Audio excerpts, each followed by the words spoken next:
వైఎస్ఆర్సీపీ అంటే యువజన శ్రామిక రైతు కాంగ్రెస్ పార్టీ పెట్టుకున్న పేరు. కానీ ఆయన యువజనుల్ని, శ్రామికుల్ని, రైతుల్ని అందరినీ ఏడిపించి నడి రోడ్డు నించోబెట్టాడు. అందరూ నిరుద్యోగులు, ఉద్యోగులు ప్రతి ఒక్కరిని నడి రోడ్డు నించోబెట్టిన పరిస్థితి.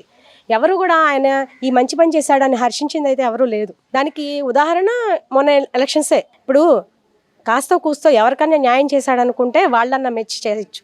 అది ఎవరు లేకుండా చాలా వరకు అంటే కూటమి ప్రభుత్వం గెలిపించుకోవడానికి కారణం ఏంటి? ఆయన చేసినటువంటి రాక్షస పరిపాలన.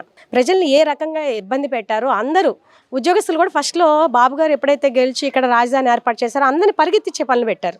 సో ఏంటంటే ఆయనకి ఒక నెగిటివ్ ఒకటి వచ్చింది. ఏంటి, ఈయన పని రాక్షసుడు, ఈ రకంగా టైంకి బయోమెట్రిక్ విధానం తీసుకొచ్చి తంబేయాలి, వాళ్ళు వచ్చినప్పుడు కరెక్ట్ ఇవన్నీ చేయడం వల్ల వాళ్ళు హరిబరిగా రావడం వల్ల ఇంట్లో కొంచెం పనులు వదిలేసి ఏదన్నా కానివ్వండి పని రాక్షసుడు అని పేరు పెట్టేసి ఇప్పుడు ఎవరైనా జాబ్ పరంగా వాళ్ళు చేసిన టైం ఈ టైం అంటే పర్టికులర్ ఆ టైం చేసి వాళ్ళ సాలరీ వాళ్ళు తీసుకోవచ్చు. కానీ ఎలాంటి కష్టం లేకుండా మనకి ఊరికే రావాలని ఎవరూ అనుకోకూడదు, అది వేరే విషయం. కానీ తర్వాత ఇప్పుడు ప్రస్తుతం ఆయన మొన్న రైతుల సమస్యల మీద కూడా ఉద్యమం చేపట్టారు జగన్మోహన్ రెడ్డి. రైతుల సమస్యలు తీర్చడంలో ప్రస్తుత కూటమి ప్రభుత్వం విఫలమైందని, దీని మీద ఏం చెప్తారు?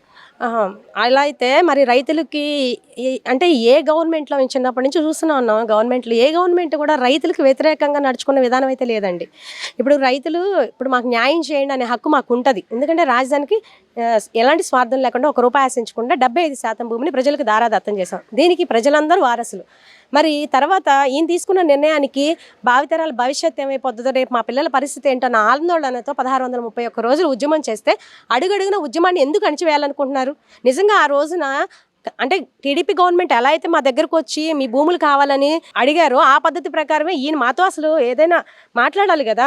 ఒక ఇట్లా మీటింగ్ పెట్టింది లేదు, మమ్మల్ని పిలిచింది లేదు, నేను ఇలా నిర్ణయం తీసుకుంటున్నానని కూడా చెప్పింది లేదు. ఆయన తీసుకున్న నిర్ణయానికి అసలు తర్వాత మా పరిస్థితి ఏంటి అని మా హక్కు కోసం మేము పోరాడుతుంటే అడుగడుగున ఉద్యమాన్ని అణచివేయాలని చూడటమే కాకుండా ఎదురు తిరిగి ప్రశ్నిస్తున్నామని చెప్పేసి మా గొంతులు కూడా అణచివేయాలని చెప్పి మా మీద అన్యాయంగా అక్రమ కేసులు బనాయించి ఈరోజు కోర్టుల్లో కూడా ఆయన రైతులకి వ్యతిరేకంగా పోరాడడం జరిగింది.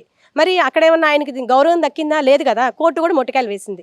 అయినా కూడా ఆయన రాజ్యాంగబద్ధంగా నడుచుకునేది లేదు, చట్టాలకి అనుగుణంగా నడుచుకునేది లేదు. చట్టాల తీర్పులను కూడా ధిక్కరిస్తూ నేను పట్టిన కుందేటికి 3 కాళ్ళు అని చెప్పి ఆయన నిర్ణయాలని ఆయన అక్కడ పెట్టారు. కానీ ఆయన ఎవరికి రైతులకైతే న్యాయం చేసింది లేదు. మరి ఆయన ఏ రకంగా మాట్లాడతారు? నేను రైతులకి ఏదో ఒకటి చేస్తాను, కూటమి ప్రభుత్వానికి అది చేత కావట్లేదని ఎలా మాట్లాడతారు? అసలు అది కరెక్టేనా? అసలు మాట్లాడే హక్కు ఉందా?